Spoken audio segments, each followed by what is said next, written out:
Bonjour, c'est Romain d'Osponso. Dans cette courte vidéo, je vais vous parler de la dernière grosse fonctionnalité qu'on a sortie, l'éditeur de contrat, sur lequel on a travaillé depuis pas mal de temps et qui va apporter beaucoup de valeur ajoutée en fiabilité, surtout en gain de temps dans votre organisation. Donc l'idée elle est assez simple, c'est de vous permettre de créer un ou plusieurs modèles de convention. Donc les modèles, vous allez pouvoir dessus les éditer comme vous voulez, en rajoutant naturellement votre contenu juridique et surtout en y insérant des variables qui sont directement liées à aux data qui sont dans Osponso et que vous avez renseignées. Donc elles peuvent être de plusieurs natures, liées à votre organisation, au projet, aux partenaires, au partenariat, le montant, le statut, les contreparties. Donc ces variables-là, on en a déjà un certain nombre. L'idée, c'est de pouvoir les enrichir au fur et à mesure de l'avancée d'Osponso.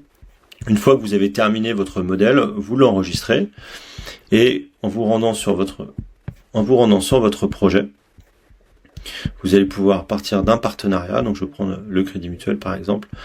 Là, je vais retrouver le contrat, je vais générer un nouveau document et donc je vais choisir depuis un modèle et là je vais pouvoir choisir parmi les modèles. Donc là c'est le contrat 1 an. Je vais appeler le contrat 1 an. Voilà. Quand je crée le contrat, j'ai la possibilité de venir modifier le contenu, donc je peux l'ajuster à la marge. Donc là, je vois que les variables se sont mises à jour. Donc ce qui est intéressant avec ces variables-là, c'est que tant que votre modèle est au format brouillon, dès lors que vous mettez à jour des infos dans Osponso, sur la nature du partenariat, de l'organisation, etc., ça vient automatiquement rafraîchir votre brouillon de contrat et vous n'avez pas besoin de repasser dessus pour mettre à jour les infos. Et là par exemple on voit dans l'annexe, je vais retrouver, j'avais mis la variable des contreparties et donc là je retrouve toutes les contreparties mises en forme sous forme de tableau. Donc quand j'enregistre ce contrat, j'ai la possibilité de l'envoyer en relecture chez mon partenaire. Donc là je vais choisir chez mon partenaire l'interlocuteur Thierry. Thierry reçoit une notification. Donc là, je suis sur le compte du partenaire. Je vais voir la notif ici. Et quand Thierry va aller sur le contrat, il a la possibilité de faire ses commentaires. Donc là, il peut faire ses commentaires.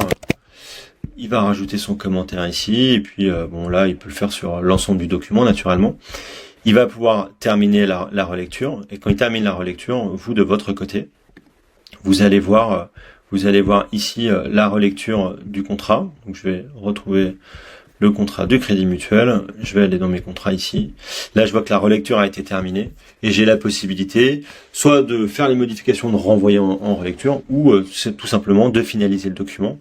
Et là, votre document est prêt à être signé.